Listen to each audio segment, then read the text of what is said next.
This video is brought to you by PlayTracker, the app that tracks your cross-platform game library, achievements, stats, friend activity, and more. Lately, I've been pondering some of life's most difficult questions. Am I the person I want to be? What happens to our consciousness after we die? Do spiders have lungs? Just how much of my existence has been spent replaying From Software games? Luckily, PlayTracker is here to help us answer at least one of those questions, earn some free games, and potentially win $250. Step 1. Join Second Wind's PlayTracker Guild at the link below. Step 2. Play games recommended by the Second Wind staff to earn points. Step 3. Use those points to redeem a free game. Step 4. Profit. Like spiritually and monetarily. At the end of August, the person who has earned the most points will receive a $250 gift card to the game platform of their choice. Unite your gaming multiverse and be rewarded for it with PlayTracker today.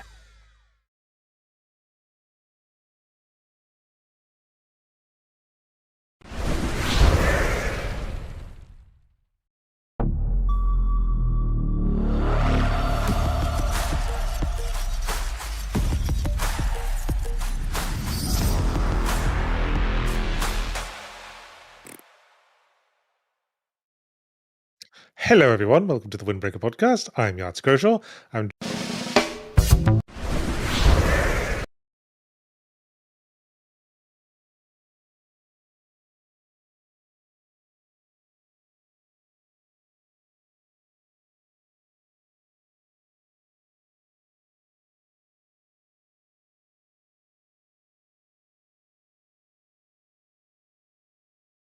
What is happening? Eric!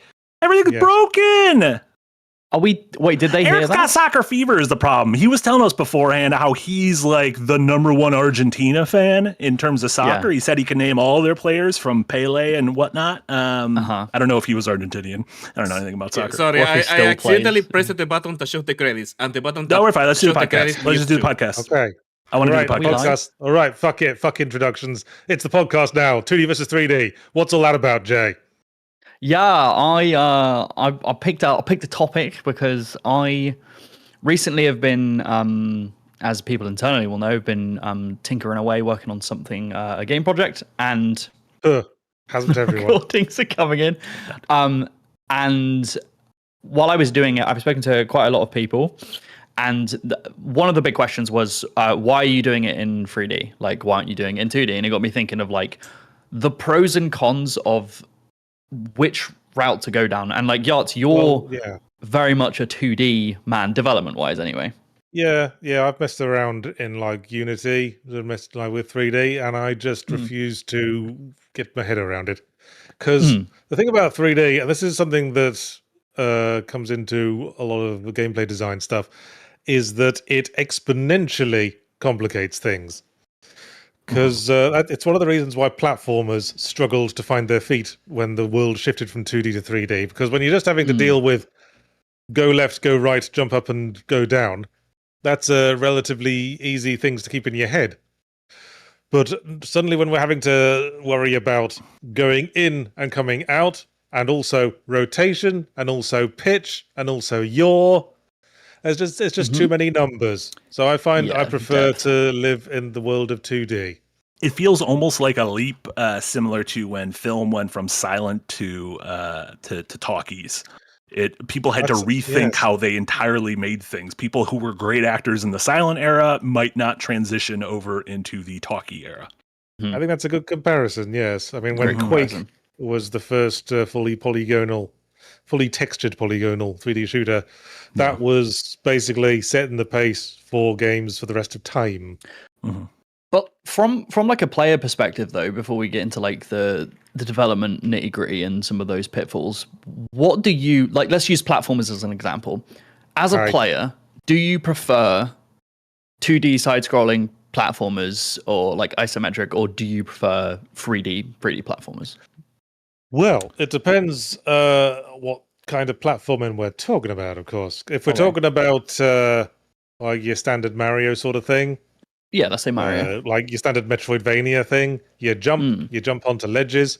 I prefer that in 2D because there's very little ambiguity as to whether or not you're on a ledge. Are you above a ledge? Then you're on the ledge. Good job. There's none of this in and out business that Alex from Clockwork Orange will tell you all about. In and out. On the other hand, 3D sort of found its own language of platforming when it invented parkour. Because first-person platforming was always a pain in the ass, but then Mirror's Edge and Dying Light and all of that realized that if you treat the main character as the projectile in a first-person shooter, then platforming works a bit better. If cool you way of putting it. remove the emphasis from having to figure out where the character is standing and more on where the character is going, then 3D and its perspective based around what the player's looking at does a better job. To me, 2D and 3D platformers are kind of they're both platformers, but they have different goals in mind. To me, 2D platformers are about precision, whereas all the 3D platformers I love are about the exploration. And in that exploration, precision is born. But like Mario 64, to me, the thing that wowed me the most wasn't the platforming; it was the sense of freedom and exploration. Whereas a 2D Mario game, the thing that always wows me is, wow, they created this level to provide really great, entertaining, and creative platforming challenges, if that makes sense. Yeah, I feel like in 3D, it's more about like routing. How do I get to this place? How do I do this, right? Rather than, I need to have the skill to execute this. Yeah. I'm with you mostly, Marty.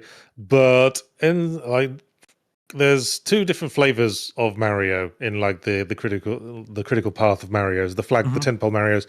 There's what you're talking about, Explory Mario, which is where we find Mario 64, Mario Sunshine, and Mario Odyssey.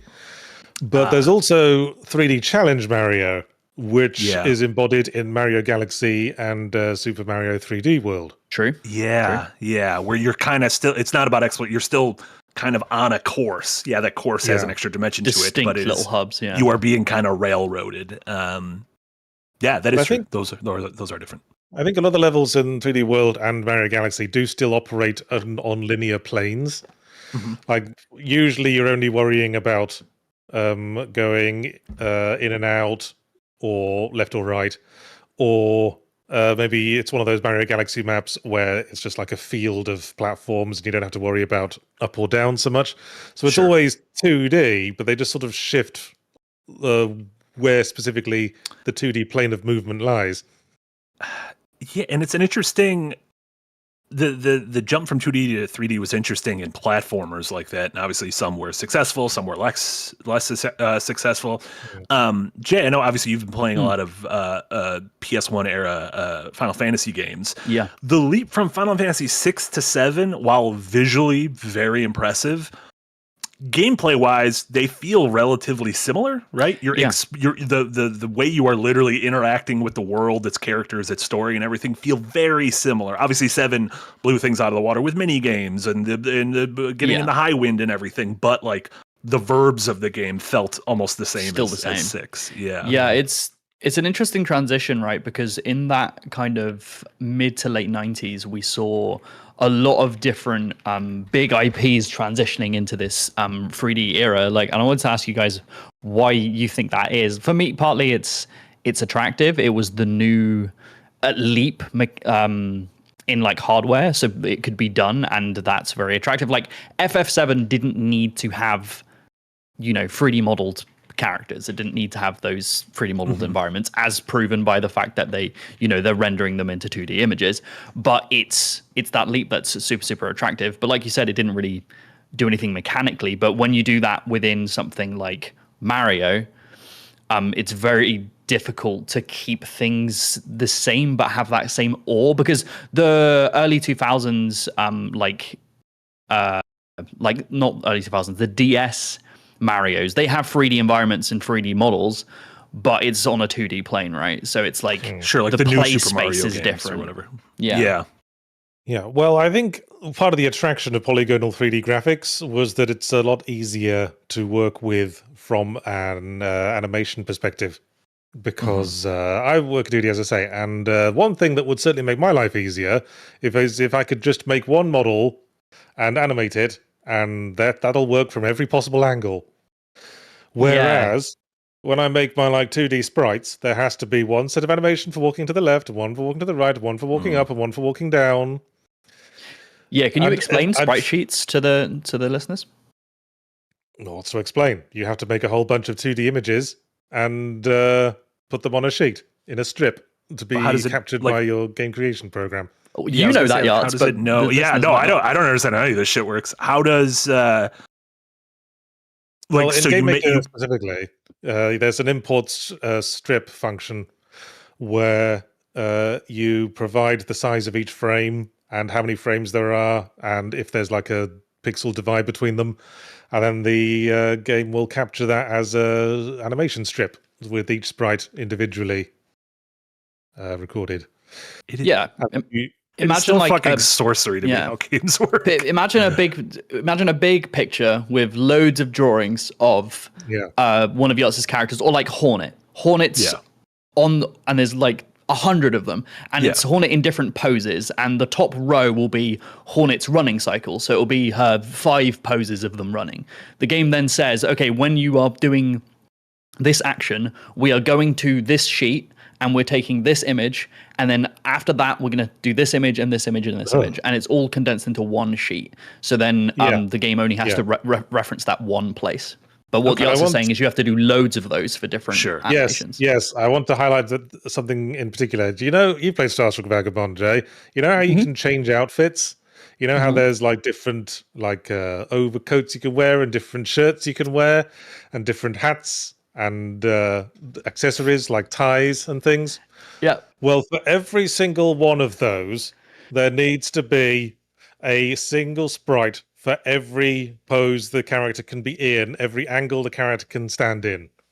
So that's disgusting. You know, I mean, there's only like 4 sprites in the walking animation, but that's 4 sprites going this way, 4 sprites going that way, 4 sprites going in, 4 sprites coming down, 4 sprites for when they're reaching out, another sprite when they're reaching up, another sprite when they're reaching blah, blah, blah. And all of that, you need that for every single kind of clothing the character can wear. So, sorry. Whereas if I was working in 3D models... That's what I was going to ask. How is it different in 3D? I could just pop the model right on, tie it to like the skeletal animation of the character, and away we go. That's all we need. You're effectively like attaching it. So like a hat, for instance, I can 3D model a hat, texture it, bring it in, and I can attach it to the head and basically say whenever the head moves, the hat moves. Gotcha. So I don't need to do any new animations for it. It just attaches, and that also allows me to keep it and be like, okay, well, the player can now take it off and on and do a bunch of things. So those things are a lot simpler, and we don't need like infinitely more sprite sheets and stuff like that. Like there are like movement things. Like I've been replaying Control, and your standard outfit is just kind of like normal streetwear, but then you could get like the FBC kind of uniform, which is kind of flowy, and the flowy thing flows. So you'd have to put in the work to make the flowy thing flow, right? Yeah, well, physics animations and stuff like that. I think all you'd have to do is like put in a load of bones. Yeah, put in a load of skeleton bones, and then it will flutter naturally in the wind. Someday I just want to do a topic where I ask you how things work in games, because I don't know. It's all just this is why I wanted to raise this topic, because Yahtzee is very much a 2D man, and I'm more leaning towards 3D. Yeah, and I like my pixel art.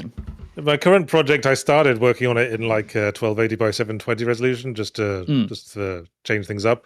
But after a while, I was like, no, back to 320 by 180. I want the pixels, because that reduction, on the one hand, it's easier to make pixel art look okay. Sure, because it's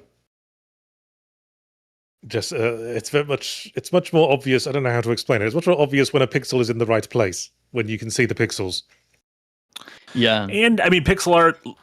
There's in 2D games, there's like a degree of participant like extrapolation to where we look at like a small one of your Star Trek Vagabond characters, or we look at like a Final Fantasy VI character, and in our mind we're like, oh, this is what Locke looks like as a human being. Whereas if you're playing as a 3D character, that sort of thing goes away, right? And it is the developer's role to show you this is what the character from Control looks like in 3D from every angle. Don't use your imagination. In a photo mode that you can zoom in and look in their fucking irises and like. Did you know that Mario's entire look comes down from trying to most efficiently use pixels. That's because, right. Yeah. Like, the reason why he has a moustache is because it's easier to draw a character with a moustache in pixel art than it is to have a mouth. Because if you're trying to draw a mouth, you need like 1 pixel height for the top lip, 1 pixel height for the bit in between, and 1 pixel height for the bottom lip. So that's 3 pixel heights. But if you've got a moustache and a mouth underneath it, that's just 2 pixels. That's a 2 pixel height. Yeah, that's really, really cool to see those restrictions are informing those designs. With 3D, like, one of the main things is that silhouette of the object is king, because it doesn't really matter about the texture density, because in like 2D games, Mario is rendered in the same way from all distances wherever he is on the screen. There's the same amount of pixels, but with 3D art and with the player's ability to move in the space, you have to use something called LODs, level of detail models, which are basically you take the high poly count model and you have an alternate version of it that has way less geometry, way less information in it, so that when it's really far away, where you can barely see it, we're only rendering a few polygons and the textures are really simple. But because of that, you still want that silhouette to be really recognizable as a tree or, a ship in like a pirate game. Can you tell I've been playing a lot of Black Flag? So the silhouette is really, really important rather than like the texture detail, as much as that is super important as well. I mean, does that part of that bleed into like Yahtzee you've talked about in the past about how one of Team Fortress's biggest strengths is that its characters are like immediately identifiable. You just look at them and you're like, I know who that is. And I know you can kind of guess what they do. And I think Overwatch is a similar thing. Yes, that was precisely how they were designed. I remember reading that when Valve were designing the Team Fortress 2 characters, the first priority was it should be immediately obvious what team they're on, and the second priority was it should be immediately obvious what class they are. And if you look at their silhouettes, they're all completely different.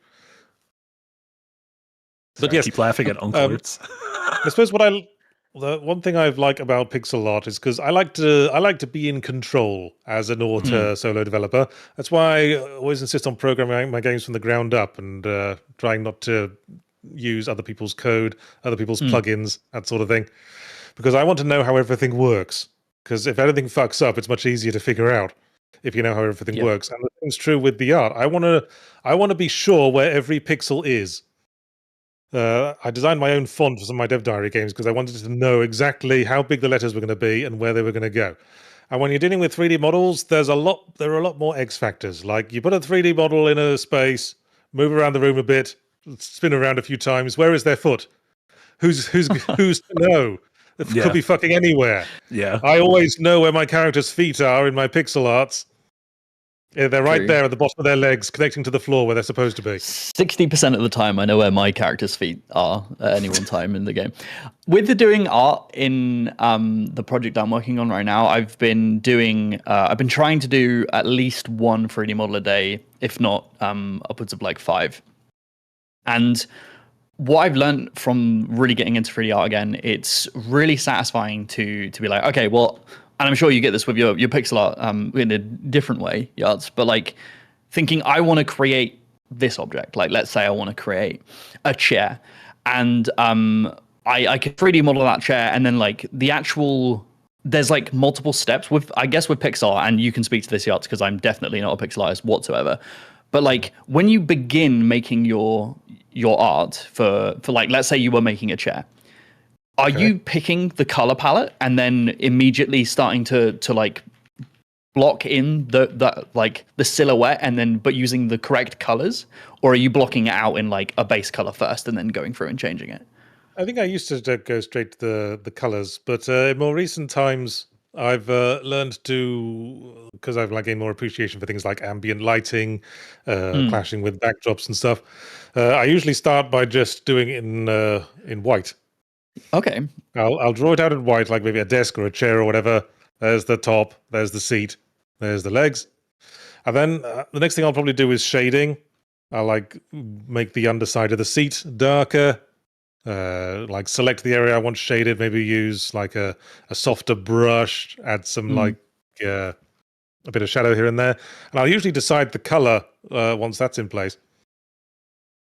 So you're getting that silhouette sorted first and then baking in some of that lighting. Okay. And increasingly, I'll go online and just look for reference images. And I drop the colors from those because if you choose your own colors, they all tend to be a little bit, well, it's sort of decided by your personality. Some people, if you pick colors out of nowhere, some people might go straight for the vibrant ones. Some people might go a little bit grayish. And I think a lot of the times it looks a bit off. I mean, it might also depend on where that chair is placed, like how it meshes with the color of the room or the color of a specific area or something. Do you, Jay, when you're designing a chair in 3D, is that a similar process, or is that?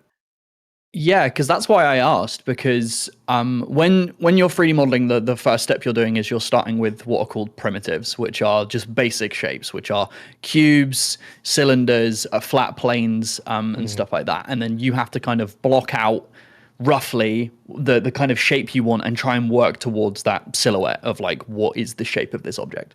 Then you can go in and effectively carve out more detail. So let's say the leg of a chair is effectively a cube that I am extruding, I'm making taller, and then it's just a really long rectangle. But then on the insides, I want to add, more detail to it and stuff like that. But once you're done, you have effectively an untextured gray object that is has no color in it whatsoever. And then there's a process called UV unwrapping, which is effectively you're taking a 3D object and you're trying to flatten all of its polygons onto a flat plane so you can paint on it. And most of that is you're cutting seams down the do you know when you were a kid and you'd take a flat picture of a bunch of squares and then you'd fold it into a cube? You'd cut it out and fold it. We're doing that in reverse. We're taking a cube and we're cutting seams along it and then re-flattening it out. And then once you've done that effectively, you can then texture it through a whole array of different methods. But I use pictures to do it. Question, Marty, do you like looking at very fat faces? Yeah, I like looking at fat faces every once in a while. I think it's fun. Because if you're drawing the texture of a human face, that's going to look very fat once it's been UV unwrapped. Eric, type in UV unwrapped face, and I'm sure you'll get some good. Is it going to look like Liv's Musk looked when one of their tattoos burst out and the head just became really big? Yeah, I don't like that at all. Never mind. I take it away. I don't like. But does that show you that you're flattening out the seam is along the back of the head and you're flattening it out so it can wrap around? Is that Ted Cruz? It did look a bit like Ted Cruz. The Zodiac Killer. Right there. But yeah, it's a similar thing. Silhouette, gray, and then we go into adding that detail through texturing. But then you have the added layer of going into the engine and having the lighting actually play off the objects. And I've had models that I've made that have looked really good in Blender. But then I bring them in Engine where I've got a bunch of post-process effects, I've got lighting, I've got all of this stuff, and then suddenly it doesn't look as nice. So I have to go back into Blender and make tweaks and come back. Yeah, the advantage with 2D pixel art is that if you've got a chair in a room and the chair just doesn't look right because it's clashing against the background, you can always just add a little shadow under the chair to make it pop out a little bit more. Sure. Can't really do that in 3D space because you have to come up with logical reasons for the shadow to be there. Sure, yeah. Where is the light that is producing the shadow on the chair? So I've got a great example of this. I'm going to send an image to Eric that I did. So there was a really good quote that I can't remember what movie it was from. I've mentioned this before on the channel before, which is somebody asked a set designer who was placing a light down. They said, where is that light coming from? Where is that being motivated from in the scene? There wouldn't be light there. And they said the light is coming from the same place the music is in the movie. It doesn't matter, right? So if I send you this image, Eric, I'll put this in the chat. See if you can bring that up. So, and here's an example of something I've been doing in my project, which was I've made a standing lamp, and Eric's going to bring it up hopefully. And with this lamp, it is producing light below it, and it's glowing on the inside. And that is just a base 3D model, and that top lampshade section there's no fancy physics happening with it. There's no like light simulations. I have to basically fake that glow. And how I did that is there's a light inside it that is glowing down, creating that look all around it. And I've also just duplicated that light and moved it up above it. So there's another smaller light above it shining over the top. And it's and I've temperatured that a bit more red and towards orange. So then it looks like it's glowing, but it's not. There's just two lights there. And then whenever you interact with it, both lights just turn off and then it goes a dull red. So like you can use these fake tricks to kind of give more life to things than they really have. It's just you need to think about that, right? I just realized I've got a bit of art that we could showcase on my show and tell. Show and tell. Okay. I'm going to send something in the Staff VC chat as well. And might have to zoom in on this one. It's a bit long, Eric, mate. Ooh, I like this.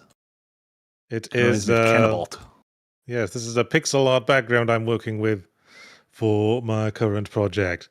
As you can see, everything's basically got gradient shading that I added in Photoshop by just adding a sort of transparent to black gradient over everything and then messing with the transparency until it looked okay.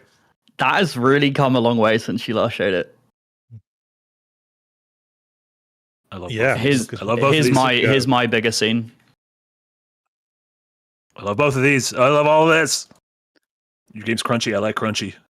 I'm fond of crunchy. I'm very fond of crunchy. So yeah, this is just my game had no art, and then on Yachtzee's advice, he was like, "You should start doing the art because it's a good motivator." And now I'm obsessed with it. So I mean, it's nice to be able to look at something and be like, "Holy shit, this is." Yeah, I want to keep working on this because this thing looks physical. Because the mechanics they take a lot of time to cook and actually getting some models in. And it's crazy how like if you show the floor, Eric, if you zoom out and show the floor, I did these floor textures. I mean that's a carpet, but I did these wood floor textures yesterday, and the walls and floor have been as you see just by the grandfather clock up there, Eric. There's the walls are just these, default texture test rooms. And it's crazy how adding a floor and walls, like wallpaper to the scene just really made it look like a room rather than just like a fake ass. Show and tell's all very well, but to get back to 2D versus 3D. Yes. I suppose the problem with the 2D to 3D jump was that it had a tendency to kill genres. 100%. Sure. Yeah, but also birth the genres. Yeah, I mean, you can't really kill a genre. There's always going to be like indie niche stuff. A lot of it's going to be nostalgic for the past. Killed them for a while, I would say. Yeah, but in the mainstream sector, point-and-click adventure games basically died when 3D came along because they tried. Manfully, they tried.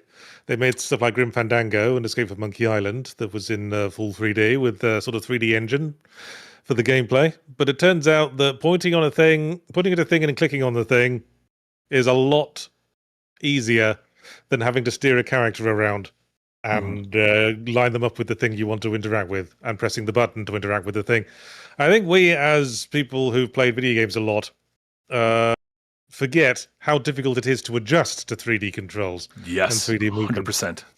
I don't know if you've ever seen like a grandparent playing a first-person shooter for the first time. You'd be lucky if they managed to look at anything other than the floor. I've had significant others that had like watched me play games forever and was like, I kind of want to try Portal, and it being like, what the fuck is going on here? Like, what do I do with this? And the hardest part of that is these fuckers, these nipples. Yeah. As soon as we got into 3D, these were a necessity. Moving around with the D-pad is just it's a no bueno. It does not work. They tried. God bless them. Yeah, but like the invention of the analog sticks really allowed players to have finesse while moving in 3D, but that does not make sense to a layman, someone who's never used a controller. For us who've been using them for 25 plus years, that's absolutely fine. But if you give that to someone who's never played a game and say, how do you move the player, I don't think their initial thumb the nipples. I mean, Yeah, okay, first off, I like that phrase, but also it's two different things because the move into 3D for a lot of genres, including platformers, kind of added an extra job. So not only are you controlling the character, which kind of makes you the actor, but you're controlling the camera. So all of a sudden you're the director as well, and you have to do both simultaneously, which for us growing up on games, that was something we took to pretty quickly, I would assume. But for someone who didn't, it is strange. Like, the way dual analog sticks work is strange if you're coming at it from a completely kind of foreign perspective. Yeah. My kid was very confused when I was trying to show her how to play Super Mario 3D World on the Switch. Whereas if you gave them one of the 2D ones, would it be simpler? Probably. I mean, she just about figured out how to twiddle the analog stick to move the character around.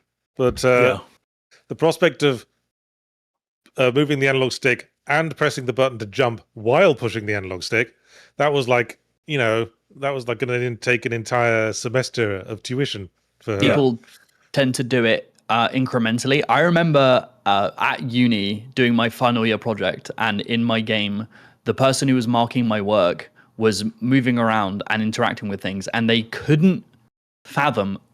I don't know why they were marking my work. They basically never played games.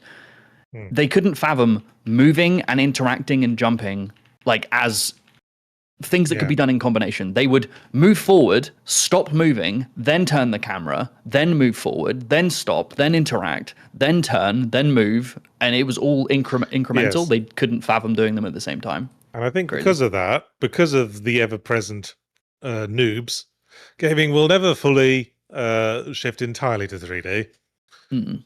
Unless they invent the Matrix or something. But if people ask me what's like the best games to get people into gaming, the easiest level is probably mouse controls. Like games that controlled entirely with the mouse.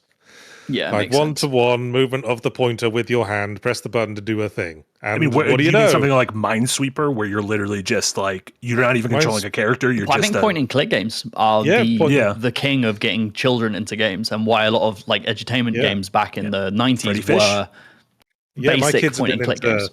My kids have gotten into putt-putt and all that shit. Much easier than they did Mario. Yeah. Because you just point to the thing and click on the thing. I mean, it could go even easier if you give them like a tablet and they just have to press it with their finger. Are there any genres that you think, like, when it comes to RPGs or platformers, I think you can argue the merits of 2D and 3D. I think both bring stuff to the table, and it just might be your personal preference. Do you think there's any like objective genres that are better in 2D or 3D? I don't think there's any particular reason for a game like, say, Civilization or XCOM or anything that's sort of like strategy where you're up directing the action. I don't think there's any particular reason for that to be all in 3D. Because mechanically it doesn't change things, right? Is it a pure visual thing? At that point, probably. Yeah. But then, of course, shooters, of course, are much better in 3D because you can see what you're aiming at. In contrast to like the old top-down shit, like Alien Breeds and the like. Yeah. GTAs. Yeah. FPS first-person shooters, pretty integral to be in 3D. Well, yes, and driving games, the related genre of driving and like flight simulators and stuff. Those have always kind of needed to be in 3D to work. Yeah. My hot take is Metroidvanias are always better in 2D than 3D, because if it is purely about spatial recognition, learning a map, traversing back and forth across it, that is so much more intuitive in 2D than in 3D. Even when you have good examples of it, like your Arkham Asylums or your Metroid Primes or whatnot. Yeah, Metroid Prime figured it out, but Castlevania, there has never been a good 3D Castlevania. Fight me. Yeah, Bloodborne. Bloodborne. That's not a why I like it so Castlevania much. game, though, is it? It's not. No. All in everything but name.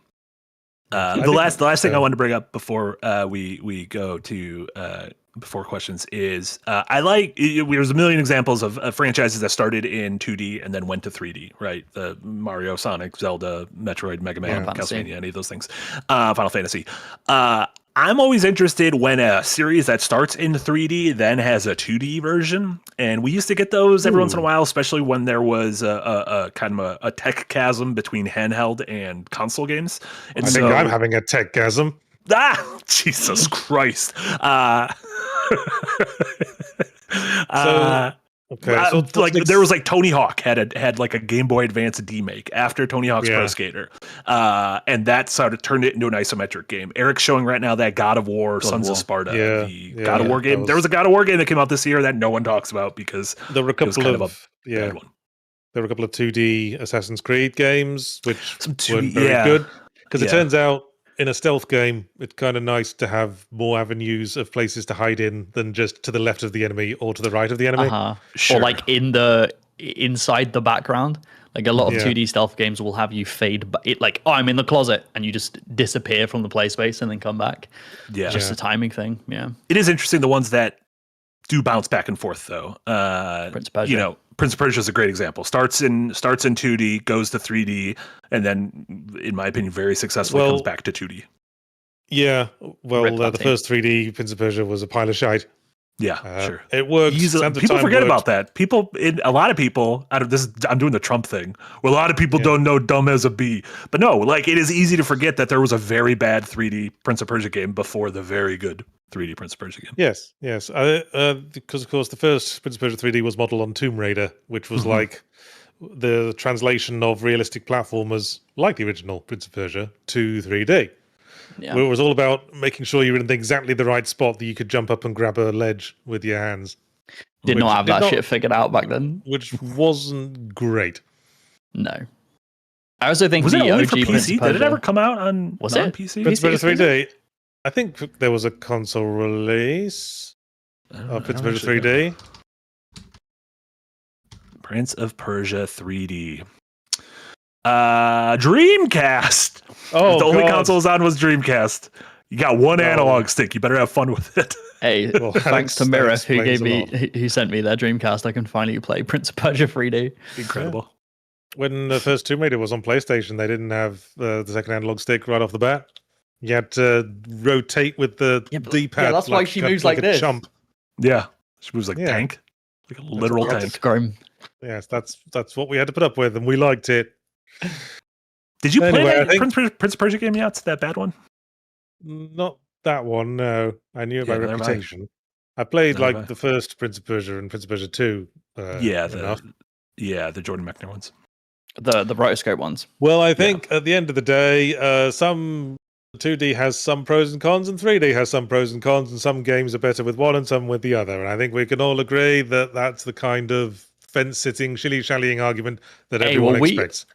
We need Marty to break this tie, because you're clearly leaning more towards 2D, and I'm leaning more towards 3D. Marty, you need to break this tie. Who's going to win? Which is best? The problem is I'm also old like Yachts, and I fall back into my nostalgia. And most of my favorite games ever are 2D. I do think it's a genre by genre basis. Or even a franchise by franchise basis. I think Metroid better in 2D. I think Zelda kind of splits the difference. I think Mario better in 2D. I hope that fence is uncomfortable. It's going right up my ass. I'm sorry. I mean, specifically the act of jumping on top of an enemy is much easier in 2D than in 3D. Literally trying to kill the first enemy in Mario 1 versus Mario 64 is night and day. Because Mario 64, you're like, can I hit it? Do I? My punch goes like 1 foot in front of me. Am I close enough to punch, or am I going to take damage? Oh my god! Yeah. Okay then. First super chat. This is the part where we read out the super chats. So get your super chats in, and then we have to read it out. That's how it works, even if it's embarrassing. It's the law. So Blue Team K087 gives $499 rather, and says 6th generation was my first, so I grew up with mostly 3D games. 1000 Year Door being the sole 2D game in my all-time top 10. Also rip Sam Neill. 1000 Year Door is not a 2D game. Shut the fuck up. Your character's 2D though. Yes, fine. Think about it. It's 2D in the sense that The Adventures of Elliot is 2D. Sure. Yeah, well, it's also, if you want to get nitty-gritty, all games are 2D because it's rendered pictures. So yes. So apparently everyone who's old is going to die before Mitch McConnell at this point. That would be such a bummer to die before Mitch McConnell. Yeah. I'd feel like an absolute bummer. Though it did make me laugh how they're all talking about they're covering up the death of Mitch McConnell so they can keep the Senate seat filled, and then Lindsey Graham just fucking pops his clogs. Yeah, they're like, whoop.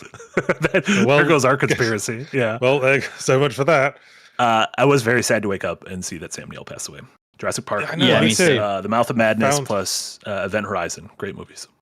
Oh, I love In the Mouth of Madness. One of my favorite John Carpenter film. Didn't we watch that in Milwaukee? Might have done. With Jesse? Yeah, we did. Yeah, we did, because I said... Because he'd never seen it. I love that. I love that movie. What a flick. What a picture.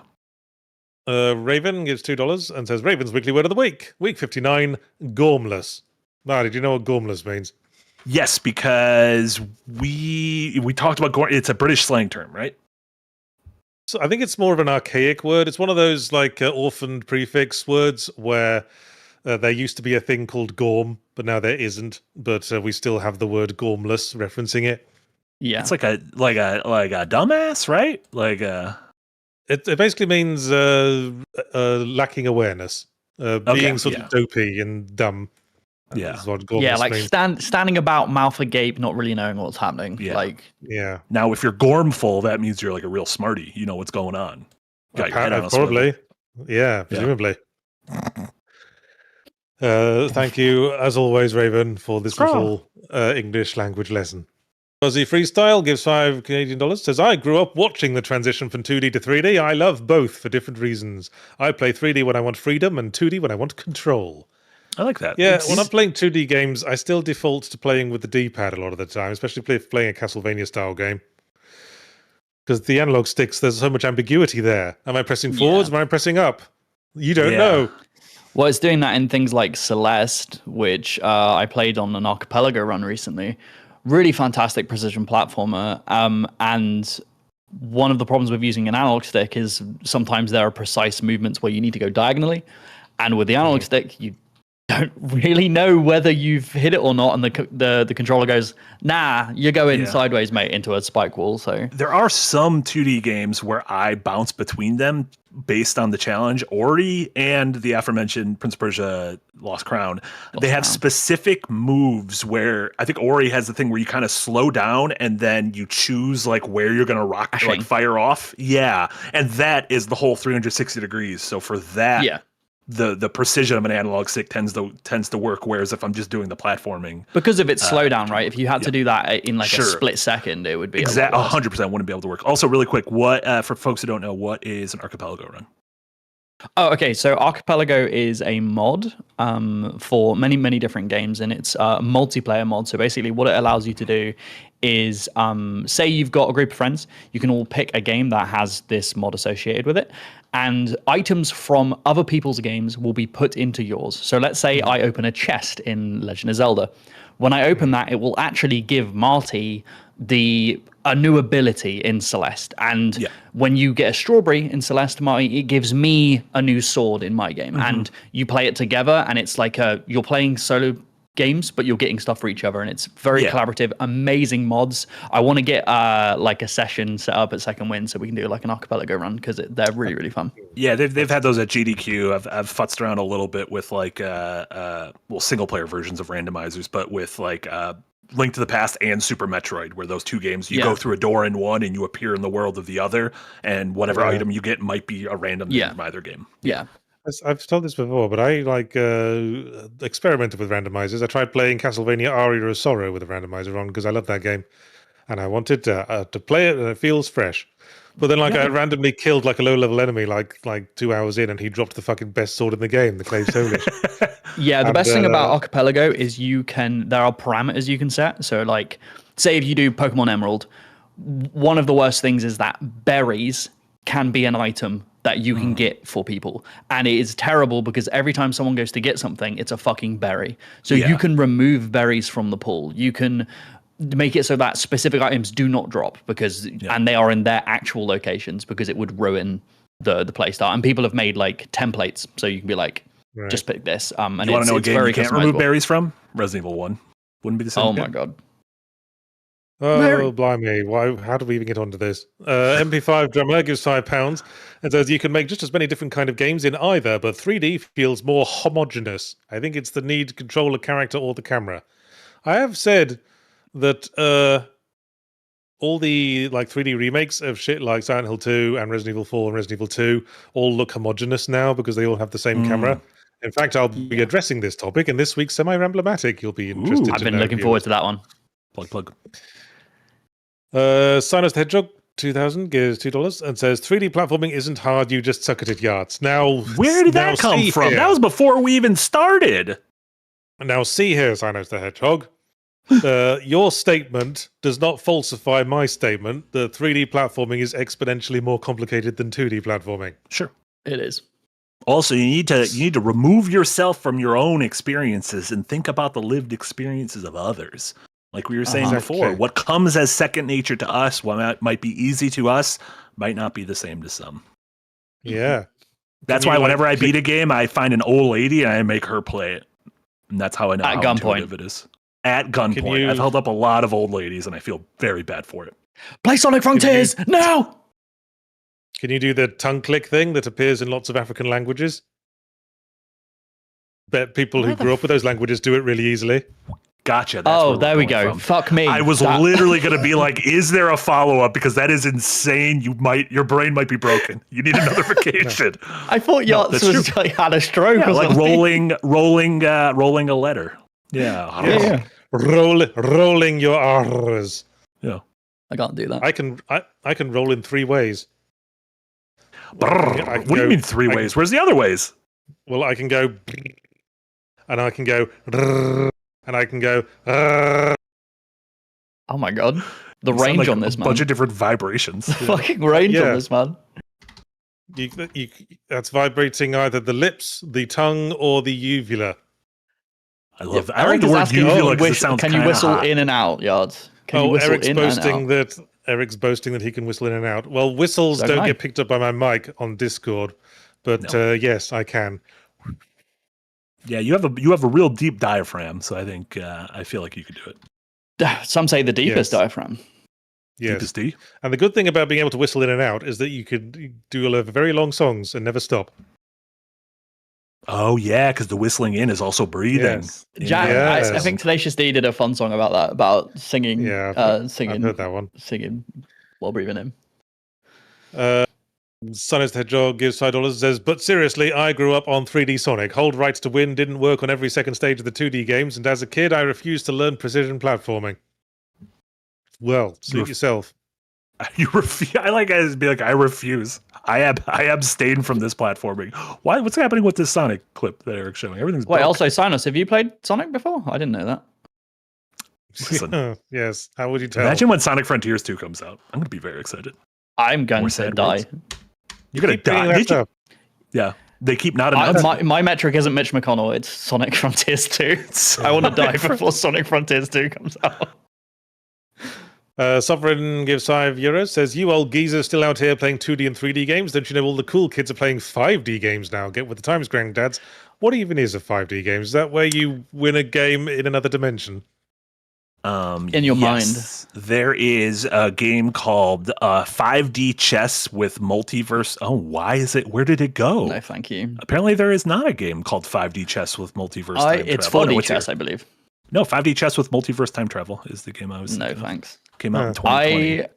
It did get me thinking about what might be the next technical advancement that gets people excited like the 3D shift did, because I mean, obviously everyone thought it was VR, but the barrier to entry is too large. I actually think there's a new technique coming out called Gaussian splats, which is effectively taking... Okay, I knew Marty was going to make. Well, that name's going to have to go through the marketing department, I think. Well, no, it's not for people. This is like it's a technical thing that I think will lead to some really interesting stuff. Basically, what you're doing is you're taking an array of photos of objects or environments, and then I won't get into the technicals of how it works, but basically it can recreate a 3D environment from those images at an insane level of detail, like visually, and it looks like a real telemetry. Kind of, but it's way more efficient and it's way cleaner. And I think if we give it a few more years, it might get to the point where it's usable inside of video game stuff. You can make 3D molds out of it, but there's barriers. But it makes it look really, really photorealistic. And I think if that technology advances, we might start seeing games that look 100% photorealistic because they will be literal photos. Well, who fucking cares? Well, the general consumer, when they see a game come out that looks like real life. Especially if it can be done by a smaller team. And then on the other hand, you can just make a game like Windbreaker that looks great. Like, I'm not saying it's going to replace all games, mate, am I? Well, Just keep anyway. making games like Wind Waker. I need my wind wonky. Anyway. Murray the Demonic Skull gives 10 Canadian dollars, says, regardless of the discussion, just paying money to say I enjoyed having sausages over the weekend with the HP sauce I bought from Loblaws, a regular-ass grocery chain available nationwide in Canada. Big ups HP No, sauce. CA's California, not Canada. What? Well, he paid with Canadian dollars, so I assume. In Canada. That's listen. I'm the one with egg on my face. Ironically, Canadian egg. Yeah. Canadian egg. There you go. And then Sinus Hedgehog's back for more and gives $5 to say, on your last semi-emblematic, you said Starfield doesn't feel big due to loss of wonder and fast travel time, but doesn't Elite Dangerous do the same, and you like that? What a pathetic gotcha that was, Sinus the Hedgehog. If you've ever played Elite Dangerous, you'll know there's tons of travel time in Elite Dangerous, so piss off. Let's get dangerous. I'm just glad you said nice things about Outer Wilds. I thought that was nice. I was a fan of that. Yes. Yeah. I mean, it's a good game. I just, maybe I need more patience. Minduel gives $2, says, I prefer the 1D game, Dot Hero. Is that a real game, Dot Hero? I don't know. But yeah. Because there's 3D Dot Hero, which I own. If it was one-dimensional, all there would be is a dot. Yeah. But yeah, it would, like Flatland. You ever read that book, Flatland? It'd be like that. I know of it. Yeah. I know it's referenced in Deus Ex, because Anna Navarra's kill phrase is Flatlander woman, which is a reference to the book Flatland. It's also referenced in Lost. Damn, the big two, There you Deus go. Ex and Lost. There you go. Damn, son. Helicon gives $2, says, the SNES was the peak of pure playability. I'm old. I agree on the first part, and I agree on the second part. Well, I guess I don't know what there you go. playability is. Playability feels like it's a whole other bag of worms. Right. Well, yes. Minduel gives $2 and says, we'll do it live. We did it live. We've done it live. This We're podcast, doing I it assume. live. Oh my god! I like when every once in a while we get a super chat and we can pinpoint exactly when it was. We were so young, so naive. We're carbon dating these. Yeah, the half-life of our podcast. Yeah. Sinus the Hedgehog comes back with another $5 and says, with Sony going non-physical, Nintendo ending mobile games, Xbox's layoffs, and people dunking on Steam machines without controllers, is there any good news? Indies are doing well. There's more solar power than there ever was before. Yeah. And solar power is just exploding. Didn't they just take all of the solar power off of the White House? Well, That house doesn't matter. Yeah. They're just like their own little hillbilly commune at this point. Like, I think more energy was generated by solar worldwide than ever before. And because all the oil is caught up in the Strait of Hormuz, solar power is just exploding at the moment. Yeah. Good. Make that Also, transition. Darren saw the Odyssey and enjoyed it, so that's good. Oh, Yeah, okay, Marty, but that's not a good metric. I love Darren. I respect Darren massively, but Darren saying the Christopher Nolan thing is good is not news. I don't know. I thought it was news to me. It's not like he wrote a book. Oh shit, he did write a book on Nolan. Oh shit. Oh dear. Shit. News in. Darren likes X-Files. Here's some good news. I played the Alters DLC before the release and found it was okay. That's good. I've been playing Densha Attack and it comes out on Wednesday and really enjoying it. So there you go. Let's just Bargo Bust. I've I been think the playing best news Black could be Flag, Bargo Busted. and they've The made Alters- some positive changes to the original. It's good. Look at The Alters DLC is out today, isn't it? I believe so. Yeah. I don't know if it's like out Pick it right up. now or if it's one of those later on. Check Yeah, it out, it's- everyone. It's check quite it elaborate out. as DLC goes. And it doesn't. Does it? I think I already asked you. Does it pull from your save file or is it like a real fresh thing? No, Does it no, acknowledge it's- your former no. choices? It's completely fresh. Gotcha. And there's even like Is a it an- sequence where you like see all the other alters because in the DLC you play as scientist Yan, Sure. And there's a bit where you see like a video that all the other alters sent to Scientist Yan, and it's just every alter from the game that's not Scientist Yan, even though that doesn't make any sense because you can only ever have like 6 in a run. Sure. Does it feel like a good addition though? Like, if you played it back to back? It's a different experience. I didn't like it as much as the original alters because there's a bit less of an emphasis on like character-based storytelling and like sort of development as characters. But it's an interesting sort of sci-fi exploration of a concept. Okay. Mm-hmm. Yeah, I'm excited. Also, the embargo went up an hour ago, so we're not embargo busted. Shit. We're just bargo adhering. No, you're doing great. Yes. The embargo's up. You can say whatever the fuck you want. Okay, yeah. Because it's basically like Scientist Yan stays behind on the evil planet from the alters, and instead of like having to move on from the sun, he just builds a base where he can go into cryosleep every time the sun comes out. So it's much more about trying to develop a single area rather than continually moving on. Which, you know, I liked the continually moving on thing, but it's doing its own thing. Sure. Cool. And it's lengthwise like similar to the core game? Is that right? Yeah, it was like pretty beefy. It's beefy-ish, I would say. Beefy-ish. I Lean finished beef? it in like 15 hours, maybe more, maybe less. Nice. Yeah, I'm excited to play that. But yeah, it is shorter. There's only like 4 alters to pick from because they're all like knockoffs, like they're all spin-offs from Scientist Yan. So they're all just different kinds of Scientist Yan. Yeah. Gotcha. And there's only like 4. Anyway. Also, really quick, we got a Ko-Fi dono from Habanar. Thank you so much, Habanar, for that Ko-Fi dono. Stephen Hawking pointed out in A Brief History of Time, we do technically live in a 4th dimension reality, that 4th dimension being time. The effects of an event happening at a certain place will vary entirely depending on what time it happens at. So, I mean, does that mean like your Majora's Mask is like time-specific games are 4D games where you have to be in a right place at a right time? I mean, technically any game is 4D because they contain linear sequences of events where consequence leads to effect. Not Dot Hero. Dot Hero is not 4D. The made-up game that Fungus Finder Time doesn't said. exist. Come on. I kind of like Time Doesn't Exist. Yeah, let's go with that. It's a construct by humans. Time doesn't exist. But that still exists. Stop interrupting me. The construct is real. Nah. Stop talking bollocks. I'm trying to say something important. Which is that Tsunami Dusha gave us $20 and said nothing. Incredible. Just like the flow of time. There you go. I feel douched. Thank you, Tsunami Dusha. Feel douched. Murray the Demonic Skull gives $5 Canadian and says, congratulations on the demise of a particular senator. May he feel anguish forever and never feel the love of another man again. Congratulations. Well, Congratulations. Well, let's not get political. But yeah. Yeah. I think that came when we got political. Okay, fine. I don't think Murray brought that up out of nowhere. Lindsey Graham died out of nowhere, but, you know, have some human sympathy. You probably wouldn't have liked to die. No. But he sucks. I mean, and there was did you know that a British politician got murdered in their home, like in the last week? That's not good.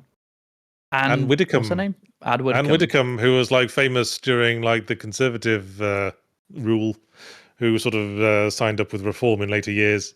In fact, they just found out that she got murdered in her home, and they've just announced this today that it probably had a political cause. Damn, that's an assassination. Yeah, and they got the anti-terror squad on it and everything. Do they have a pro-terrorist squad? But that's the terrorist. But it puts it in a difficult position because, frankly, she was a politician whose politics were very iffy indeed. But, you know, how do you navigate that when someone gets murdered in their home by a lunatic? Sure. It's hard, nobody should be murdered for their political beliefs, even if they're wrong. Yes. Controversial. Actually, let me change that. Nobody should be murdered. Yeah, there you go. Unless they are a murderer themselves, and then they get murdered by Dexter, and then it's fine. Sure. Yeah. Unless you get only Dexter is allowed to murder people. Yeah. Yes, legally. Yes. Well, why deny the man the thing that he's best at in life? Yeah. Zaratha gives $20 says, what I've observed on my favourite 3D platformers, such as Hattie Time, is how the overall platforming challenges are simple, but you have a ton of movement options to tackle them, so the difficulty is also up to the player. Yes, there's a lot of opportunity to write yourself in Hattie Time and stuff like Mario Odyssey, because you can jump and then hat jump and then dive and then like butt stomp and then all that shit. Which you need, right? Because as we were discussing the variables. There's all those extra variables in 3D. So having the ability to correct yourself, as you said, is a kind of necessity in that kind of frame. Yeah, it's you're also seeing a lot of even in the indie space. You mentioned Hat in Time, but stuff like Demon Surf and Bubsy 4D of 3D platformers that have like a incredibly robust movement kit to them. Sometimes where it's I play some of these games, I'm like, ooh, this kind of isn't for me. There's like a certain level of movement freedom I like, and then there's this is a little too much. Like Odyssey had my favorite. Too rich for my blood. Yeah, Odyssey with the hat gave you just enough to where you could play it like a traditional Mario game, or you could kind of opt into those advanced text. They were like, it's designed for Mario 64 level movement, but then they're like, oh, you figured out how to use the hat correctly? Congratulations, you can just bust this game open. And that felt satisfying. Like you'd climb on top of a building or some structure that you'd think the developers never intended you to climb on top of, and there's a load of coins there, and you're like, oh, fuck you, developers. I'm trying to break this game, damn it, and you thought of this. You monsters. Anyway, Sonic the Hedgehog gives $5 and says, I argue one could get used to a 3D platformer's awkward controls over time. I got used to Mario Sunshine's flood controls and prefer it over 64's any day. Well, again, the flood gives you a lot of like correction options because you can spray downwards to hover. Yeah. I mean, that's also Mario 64's flood controls over 64. I think everyone agrees on that, right? It's just Mario 64, but with additional. Yeah. It's just Mario 64, but more. That's what you want from a sequel, right? Yeah. Molia. Ha ha ha 10,001. Member for 27 months in tip jar. Holy, 27 months. Yay. That's a good reason to laugh. Do you think that was the Joker? Yeah. Yes, it was the Joker. Yeah. Yes. We get a lot of traffic from DC supervillains. They make all their henchmen sign up for the Patreon. Yeah, it's because of our political views. Yeah. Yes. The guy killed the bat. The Riddler fucking loves Law Reads. Can't get enough of them. Yeah, but he always leaves comments like, well, actually, Yahtzee, you've left off Mega Man Legends. Yes. How strange. And I'm like, fucking Riddler. Anyway, a Superb Owner gives $2. Says, Omar did well making 2D versions of you chaps. Yeah, in my art style. That is true. It's not hard. I do forget about that. Okay, don't say it's not hard because then people are going to be like, well, it's not hard. You should say it's very hard and that only you can come up with it. Yes, it's very hard. It's very hard indeed. And then a Superb Owner member for 31 months in the tip jar. Thank you, Super Boner. 1 month. In first. Super Boner. Trippy Sponge gives $9.99. Says, as an adult, I've gravitated towards 2D games over 3D because with my limited time, 2D games are much easier to get into. I just replayed the first 3 Mega Man X games for SNES. Bully for you, Trippy Sponge. I like that. Yeah, I do think a nice simple 2D. To me, like a lot of times, bouncing between them is like a palate cleanser. If I play too many of the similar thing in a row, I need a little bit of difference. It's certainly the sort of thing I'm more likely to install on my Steam Deck for after hours pissing about. Yeah. Yeah. So I'll go back to those 2D Castlevanias very frequently. I was like, give me that Silk Song palette cleanse, and then it was horrifically hard, and I pulled out all my hair. Sonic the Hedgehog, Jesus Christ, they keep coming back. It's like they think they're engaged in the conversation as a fourth commentator or something. $5 to say, a 3D trick I like is in Sonic Adventure, where you run through level geometry like a slinky. See the second half of Twinkle Park or first half of Red Mountain. I can't immediately summon to the forefront of my mind shit from every random Sonic game. I remember a mountain that was red, so I'm assuming that's Red Mountain. But no, I like Sonic. Sonic Adventure is the physics engine is broken in a very fun way to watch speedrunners do it. I've never played Sonic Adventure, and that is an ignorance I cultivate. My hot take: best Sonic game ever is Sonic Adventure 1. Murray the Demonic Skull gives $2 Canadian and says, do you have resources for learning Blender / pixels? Yeah, I can. If you come into this Design Delve chat, I can shoot over some resources. Go to YouTube, I guess. There's a ton of shit there. You can get good blenders at Target. And there's the movie Pixels starring Adam Sandler you can check out. I don't know how to teach pixels except to say put some pixels down and arrange them until they look right. That was going to be my question. Do you have to know how to draw to do pixel art? I guess, But I think of it the way Michelangelo thought of sculpting. He'd say, the statue's in there already. We just have to remove all the things that aren't the statue. So like you said, you just do a fucking rectangle of white and then you're like, Yeah. you chip away at it. Yeah, exactly. Are you a good, like, Yahtzee, can you draw? Like, can you sketch? I've never seen, like, what you're We like, just a discussed drawing him of doing yours. art. He made the characters. No. I can... But you I didn't can, draw like- them. You did pixel art. No. I can sketch to a limited degree. Yeah. I ain't an expert or nothing. Sure. But I could draw you a character with a face and arms and legs and shit. Can you paint me If like one of that's your your French bag. girls? What about hands? I certainly... Well, hands are the pain in the ass. What about feet? Can you draw feet better than, what's his name? Rob Liefeld? Well, no one can draw feet better than Rob Liefeld. Or chests? Because he never draws them. It's like Schrodinger's foot.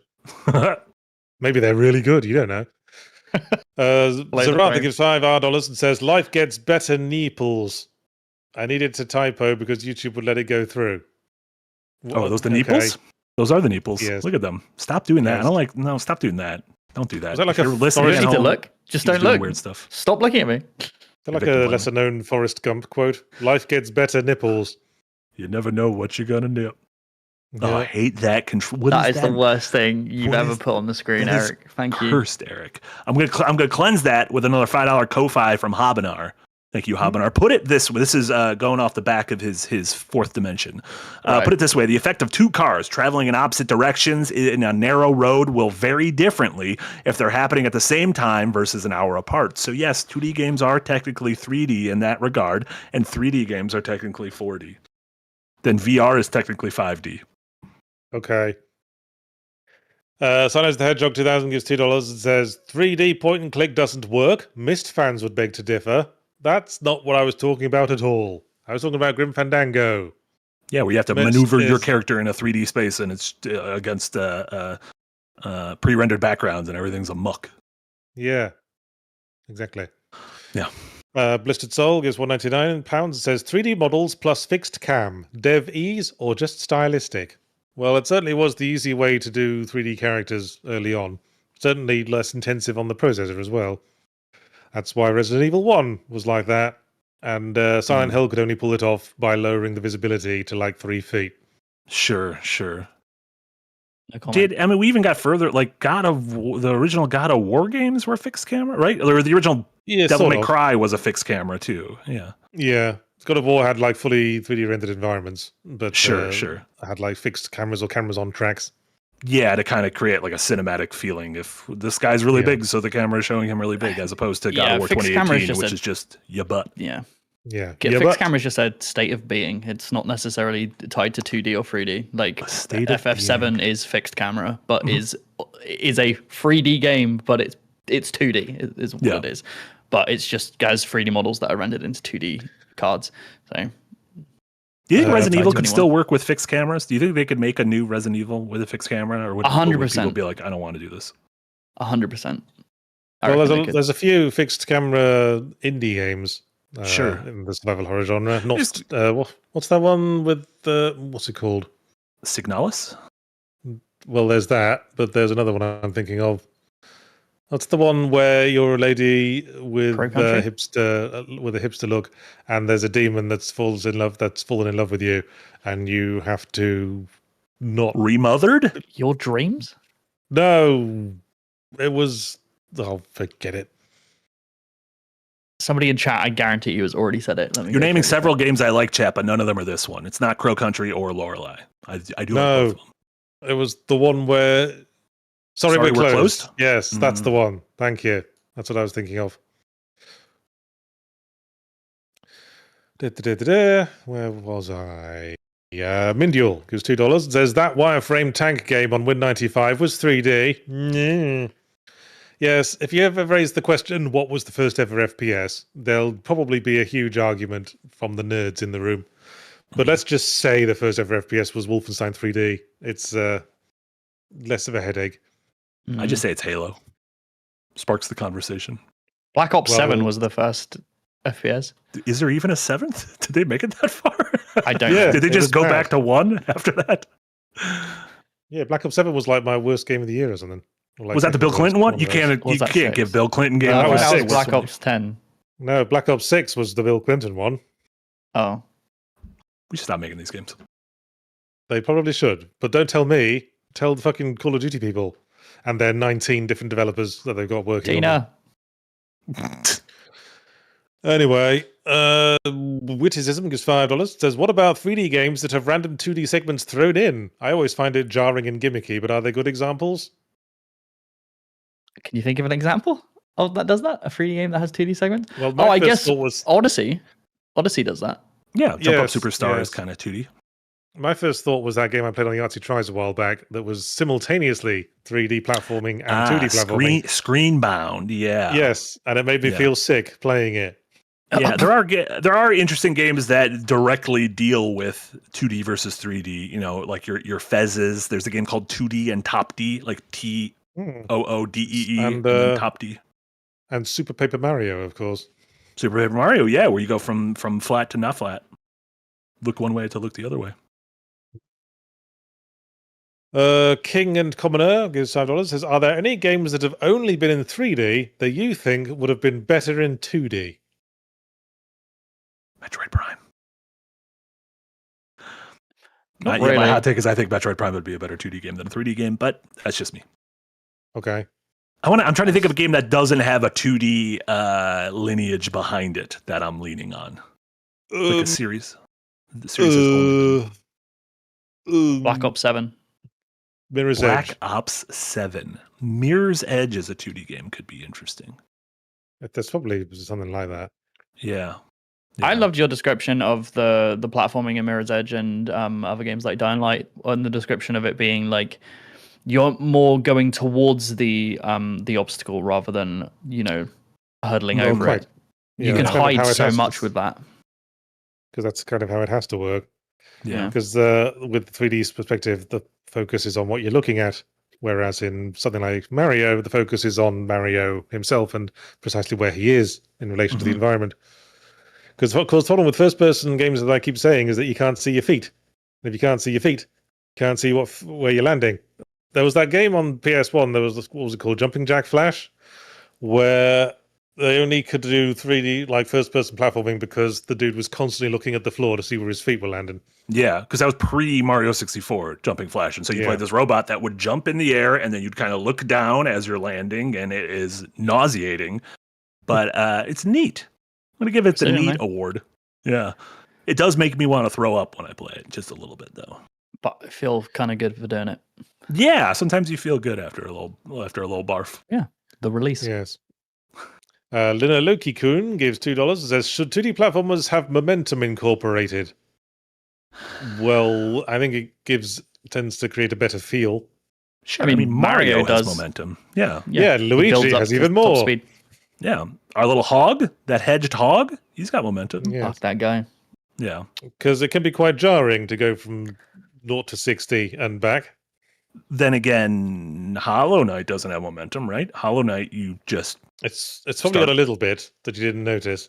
yeah, like Mega Man. I feel like those are, if there is momentum, they are obfuscating it. It's between ground speed and mid-air control. Like Hollow Knight, you can finesse where you're going to land based on while you're in the mid-air, but Mario has a little bit less. It's more based on where you're going to land based on that momentum rather than adjusting mid-air. So there's lots of different ways you can change the game feel of a platformer just by tweaking those things.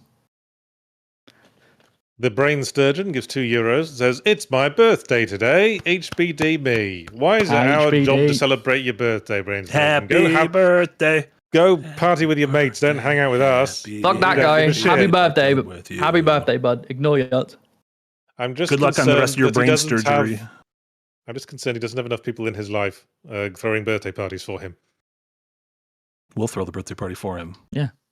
It's your birthday. I'll eat Happy cake birthday, today darling. just for you. Yes. Let them eat cake. Ruh-roh. I'm going to eat some of the cheesecake I made. over the For weekend. Brain Sturgeon's birthday? No, for me. Oh. Are you I'm going to eat some of eat your bread puppet? all. Because nobody else in the house likes cheesecake, so I made it just for me. What's going on with that? Cheesecake is so good. I know. It's weird. Some people think it's a bit stodgy, perhaps. Oh.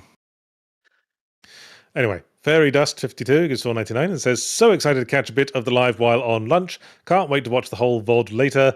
Been watching, stroke listening for a long time. Heart to the pups. Oh, I appreciate you. Ludo's on the sofa. She's over there. This one that's barely visible because Ludo. the cushion's hiding him. Hang on. There he is. Enjoy the toffee. Oh, toffee. Sorry, Toff. Go back to sleep. Yeah. Guild on Yesich gives $5. Says, I'd say it depends on the game. Minecraft married 2D ease of communication with 3D freedom, but Bubsy 3D was 3D if you have no idea what you're doing. As few people did when 3D first came about. We were all learning by the seat of our pants. What do you mean by Minecraft? 2D, What would the 2D ease of communication? The 2D Minecraft's Terraria. No, I think 2D ease of communication means Minecraft was a game that like non-gamers could pick up and understand it.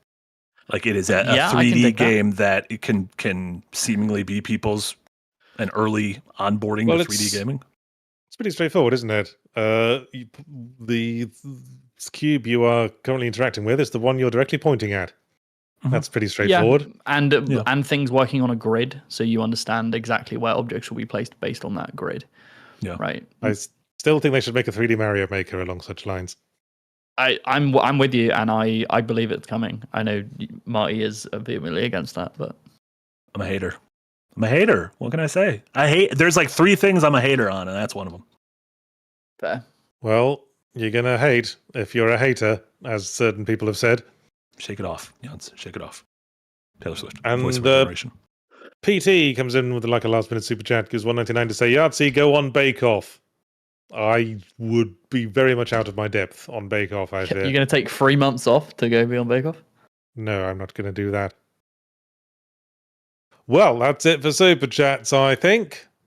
Thanks for watching stroke listening to the Windbreakers podcast. We do this every week. And we've done it every week for so long, I can't remember a time when we didn't do it. This is my life now. Help me, 9/11. somebody. We weren't doing it on 9/11. That's true. Yeah.